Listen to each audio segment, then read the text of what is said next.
L&Tৰ সহযোগত আমি কিছুমান দক্ষতা বিকাশ কেন্দ্ৰ অসমত নিৰ্মাণ কৰি আছোঁ, য'ত নিৰ্মাণৰ সৈতে জড়িত বিভিন্ন স্কিলৰ ওপৰত আমাৰ যুৱক যুৱতীসকলক প্ৰশিক্ষণ দিয়া হয়।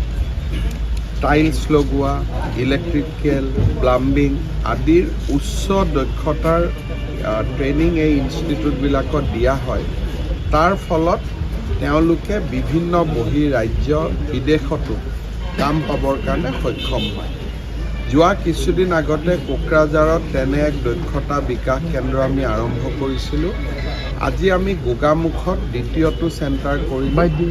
তৃতীয়টো চেণ্টাৰ অসমৰ নলবাৰীত 2 এদিনতে আৰম্ভ কৰিম। গোগামুখৰ কেন্দ্ৰটোত আমি কনষ্ট্ৰাকশ্যন ৱৰ্কাৰ যিটো আমাৰ বৰ্ড আছে তাৰ পৰাও সহযোগ কৰা হৈছে।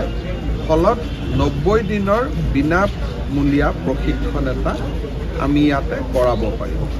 মই ভাবোঁ যে ব্ৰহ্মপুত্ৰৰ উত্তৰ পাৰৰ কাৰণে ই এটা ডাঙৰ সংযোজন, ৰাইজ যথেষ্ট উপকৃত হ'ব আৰু যুৱক যুৱতীসকলে বিশেষকৈ কৰ্মসংস্থাপনৰ পথ এটা বিচাৰি পাব।